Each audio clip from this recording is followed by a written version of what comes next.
The AFC South is by far the youngest division in professional football, created in 2002 to help hold the new expansion Houston Texans. It is a Frankenstein of the former AFC Central and AFC East teams that has slowly built its own legendary rivalries over the last 20 years. Today we wanted to go over the rivalries within the AFC East and explain why they can get so heated and just how much some of these rivalries have been one-sided through history. The creation of this new division was spurred on by a few different new updates. The first was that the Houston Texans were coming into existence for the first time. This meant they had to have a new home made for them. The Colts, originally from the AFC East, had remained in the division since they still played in Baltimore, but now that they had moved to Indianapolis, they needed a new home. Even though Indianapolis isn't really a southern city, they were lumped in with Jacksonville and the Tennessee Titans, who had formerly been the Houston Oilers.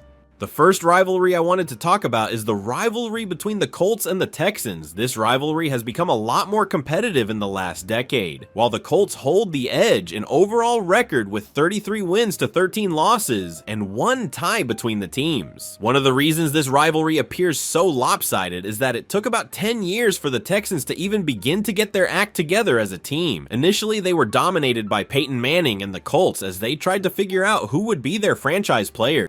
By the time J.J. Watt was leading the Texans' defense, things had started to become a lot more balanced in terms of their win-loss record. It also helped that Peyton Manning had left the division in 2011 because he had amassed a 16-2 record against the Texans through his tenure. This loss of a quarterback was felt immediately by the Colts, who blew out the Colts 34-7 in their first meeting with Peyton Manning. Through the Andrew Luck era, the Texans and Colts were going back and forth in terms of who was going to dominate the division. Over the last 13 years, the Texans have won division 8 times, which is a huge improvement over their prior performance. Over the last few years, things have been heavily favored toward the Texans, who had C.J. Stroud calling the plays, while the Colts are struggling to make Anthony Richardson work. I think one of the reasons this rivalry has been so intense through its history is that it has been such a one-sided affair. Either way you slice it, one of these teams is usually dominating the other. While there was a brief period of parity under Andrew Luck, the Texans have begun to blow out of the Colts often, powered by their memories of being dominated at the start of their franchise.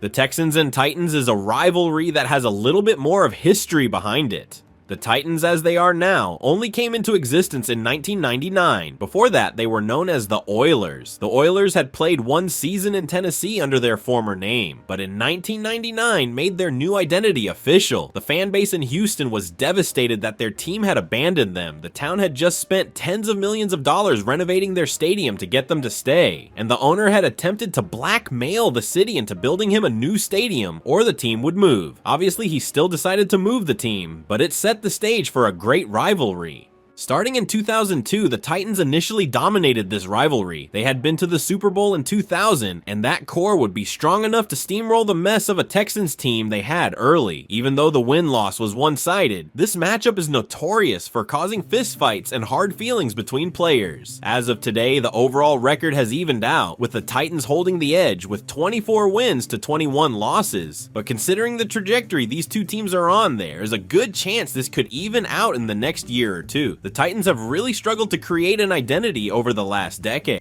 The lore behind this rivalry makes it, in my opinion, one of the most interesting within the AFC South. The Oilers leaving Houston is a saga within itself, and I'm not surprised there are some hard feelings still attached to the way it went down. It was really one of the first times we saw the new standard approach of holding a beloved franchise hostage for taxpayer money, and the fan base of the Texans is almost predisposed to dislike the Titans as much as possible. It is interesting the Titans moved thinking it would make their franchise more stable, just to be a really mediocre team over the last 10 years. The Titans and Jaguars have an intense rivalry, mainly because for a long time they've both been dumpster fires, with divisional rivalries being the only thing fans can get excited about. In the entire history of the AFC South, these teams combined have only won the division 5 times in the last 22 years. While the Jaguars had an extremely rough start to their franchise since their addition as an expansion team, they have brought this competition back recently. The Titans are still holding the all-time record in the series with 35 wins to 25 losses, but both of these teams have the ability to change on a dime in the future. Even before these teams were divisional rivals, there was some reason for bad blood when in the 1999 season, the two met in the AFC Championship game. The Titans would win that matchup and eventually fall to the Rams, but the Jaguars remembered being knocked out of the playoffs by a Tennessee team they felt was inferior to their own. When they were placed into the same division, many thought these were the two teams who would be competing to dominate it for years to come. For the first 10 years of this new division, these two teams would only make the playoffs a combined 4 times, which was mainly due to Peyton Manning dominating the division. It seems like both of these teams tend to follow each other in terms of performance. Whenever one gets hot, the other isn't far behind. A great example of this is 2017, where the Titans and Jaguars both had their best season in over a decade and made the playoffs. While the Jaguars would end up playing and losing in the AFC Championship game yet again, it just is interesting that when one of these teams has a good year, the other isn't far behind. I think fans of these franchises have both done quite a bit of suffering, but are linked over their organizational trauma to develop super intense matchups. The Colts and Jaguars is one of the most one-sided rivalries within the division. While the Colts have dominated the Texans through most of their history, they also have put quite the beating on the Jaguars. The overall record between these two teams are the Colts with 27 wins and the Jaguars with 20. However, it's important to keep in mind over 10 of those Jaguar wins came after both Peyton Manning and Andrew Luck departed. The start of this rivalry came before the two teams actually became divisional rivals. They played several times throughout the late 90s, with the Colts usually winning in dominant fashion. Originally, the Colts weren't even supposed to be in the AFC South. Originally, the Miami Dolphins were given the offer to play in the division instead. This would have led to an in-state rivalry between the Jaguars and Dolphins, but the Colts wound up taking the spot instead. As soon as the Colts got Peyton Manning, it was really game over for any hope the Jaguars had for keeping this rivalry close. Through Peyton's career, he went 14-5 against the Jaguars in Indianapolis. While players like Morris Jones-Drew could occasionally squeak out a win, it was a pretty dominant decade for the Colts. It wasn't until 2011 that the Jaguars would get their first sweep of this rivalry, mainly due to the Colts offense looking like Oscar the Grouch's house once Peyton left. Under Andrew Luck, the Colts did okay, but the Jacksonville defense made it hard for any offensive team to get going against them. Over recent history, the Jaguars have dominated this match up pretty favorably. I think a lot of that comes down to them fielding competent teams while the Colts have been looking like a team without an identity. The Jaguars and Texans is one of the more interesting rivalries in the division because both of these franchises were new expansion franchises when placed into the division. The Texans currently dominate this matchup with 35 wins to 15 losses. This has been a big change because for the first several years of the division, both teams won 8 games apiece to keep the split even. It was when the Texans began to have their elite defense with J.J. Watt and DeMeco Ryan where things went extremely lopsided. Throughout the 2010s, the Texans swept the series 8 times, with the Jaguars only winning games in 2013 and 2017, which were their best seasons of the decade. It's also especially funny J.J. Watt would go on to dominate the Jaguars through his career, because the Texans and Jaguars actually were 1 pick apart in that draft. The Jaguars had drafted Blaine Gabbert with the 10th overall pick, which left J.J. available for the Texans with the next pick. Twice a year for a decade, they were reminded of their mistake. While Gabbert had left the Jaguars just a few years later, the Jaguars have never been great at drafting good pieces of an offense, and the Texans have just been better at playing defense as well for the last decade.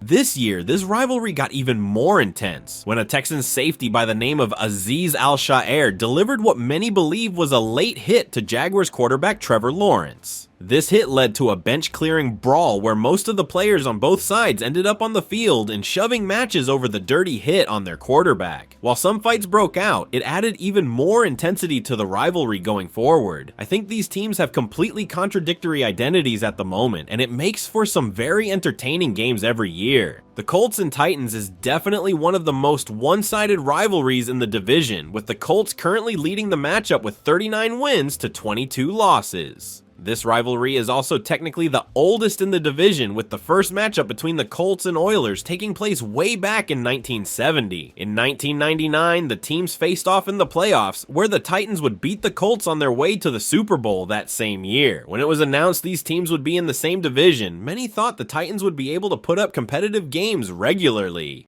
Unfortunately for everyone in the AFC South, Peyton Manning had other plans. He ended up having an overall record of 13-5 against the team. This was also during a period where the Titans were rebuilding after their Super Bowl roster had imploded, and they couldn't really field the talent to put up any resistance. Things didn't improve too much when Andrew Luck took over, and he actually would proceed to go 11-0 against the Titans over his short but great career. It really wasn't until 2019 where the Titans began to start consistently splitting the series with the Colts. Under Ryan Tannehill's leadership, they managed to sweep the series a few times in the early 2020s. The rivalry has really gotten back to a level of parity ever since the Colts lost their generational quarterback talents. I think this is better for the division overall, cause the Colts really did absolutely dominate the division for nearly the first 15 years it existed. Outside of a few outliers, this division has been owned by them and the Texans.